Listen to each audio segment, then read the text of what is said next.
প্রাগ castle কমপ্লেক্সের ভেতরেই এই সেন্ট ভিটাস ক্যাথেড্রালটি অবস্থিত।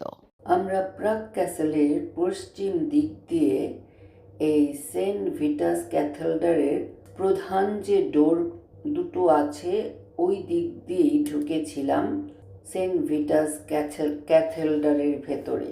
সেন্ট ভিটাস ক্যাথেড্রালটি হচ্ছে প্রাগের আর্চবিশপের আসন, মেট্রোপলিটন সেন্ট ভিটাস ক্যাথেড্রাল। এই ক্যাথেড্রালটি গথিক স্থাপত্যের একটি বিশিষ্ট উদাহরণ। কনস্ট্রাকশন চলছিল বলে আমরা সরাসরি ক্যাথেড্রালটির ভেতরে ঢুকতে পারছিলাম না। সামনের দিকে গিয়ে এর সাইড দিয়ে আমাদের লাইন করিয়ে নিয়ে যাওয়া হয়েছে ক্যাথেড্রালের ভেতরে এবং সেখানে আমাদের চেকিং করানো হচ্ছে সিকিউরিটি পারপাস, এবং তারপর আমরা ক্যাথেড্রালের ভেতরে প্রবেশ করেছি। এটি হচ্ছে দেশের বৃহত্তম এবং সবচেয়ে গুরুত্বপূর্ণ একটি গির্জা। ক্যাথেড্রালটি প্রাগ দুর্গ কমপ্লেক্সের একটি অংশ হিসেবে গির্জাটি চেক সরকারের মালিকানাধীন রয়েছে। অনেক বোহেমিয়ান রাজা ও পবিত্র রোমান সম্রাটের সমাধি রয়েছে এখানে। বোহেমিয়ার ডিউক প্রথম ওয়েনসেসলাস 930 সালে এই গির্জাটি প্রথম রোমানেক্স রোটুন্ডা হিসেবে এটিকে প্রতিষ্ঠিত করেছিল। বোহেমিয়ার ডিউক প্রথম ওয়েনসেলাস সম্রাট হেনরিয়ার কাছ থেকে একটি পবিত্র ধ্বংসাবশেষ পেয়েছিলেন। সেটি ছিল সাধু ভিটাসের একটি হাত, আর সেই কারণেই ডিউক এসেন্সেলাস সাধু ভিটাসকে পৃষ্ঠপোষক সাধু হিসেবে এই গির্জাটিরও নামকরণ করেছেন সেন্ট ভিটাস চার্চ বা ক্যাথেড্রাল। এই রোটুন্ডাটিতে এত ধর্মবিশ্বাসীদের আগমন হয়েছিল যে শেষ পর্যন্ত জায়গার অভাব দেখা দিয়েছিল। সেই কারণে 1060 সালে রাজপুত্র পাইথিহনিভ দ্বিতীয় আরেকটি গির্জা নির্মাণের সিদ্ধান্ত গ্রহণ করেন।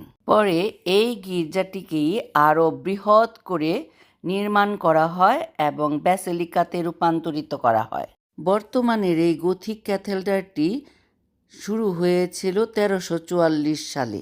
রাজা জন বোহেমিয়া এর ভিত্তিপ্রস্তর স্থাপন করেছিলেন। পবিত্র রোমান সম্রাট চার্লস চতুর্থ এই ক্যাথেড্রালটিকে একটি রাজ্যাভিষেক গির্জা, পারিবারিক ক্রিপ্ট, রাজ্যের সবচেয়ে মূল্যবান নিদর্শনগুলির জন্য কোষাগার এবং পৃষ্ঠপোষক সাধু ওয়েনসেলাসের শেষ বিশ্রামস্থল এবং তীর্থস্থান হিসেবে গড়ে তুলেছিলেন, যিনি ইতিমধ্যেই চেক রাজকুমারদের পৃষ্ঠপোষক সাধু হয়ে উঠেছিলেন।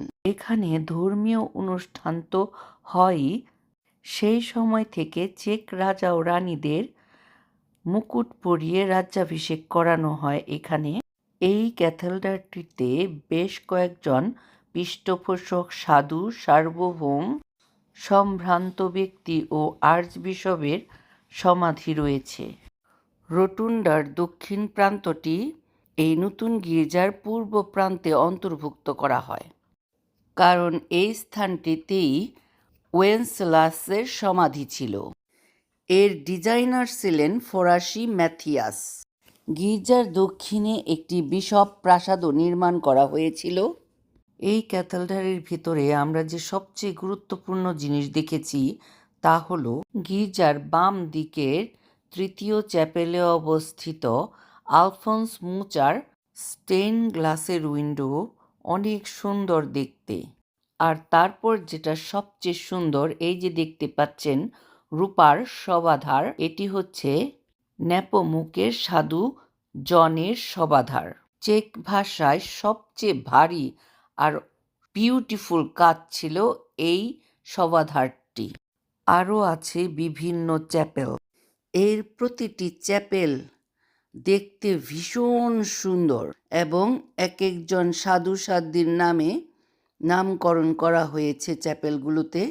আর এর সবচেয়ে বিশেষ স্থানটি, এই গির্জার সবচেয়ে মূল্যবান জায়গাটি হচ্ছে সাধু ওয়েনসেলাসের চ্যাপেল, যেখানে তার মৃতদেহ সমাহিত করা হয়েছে।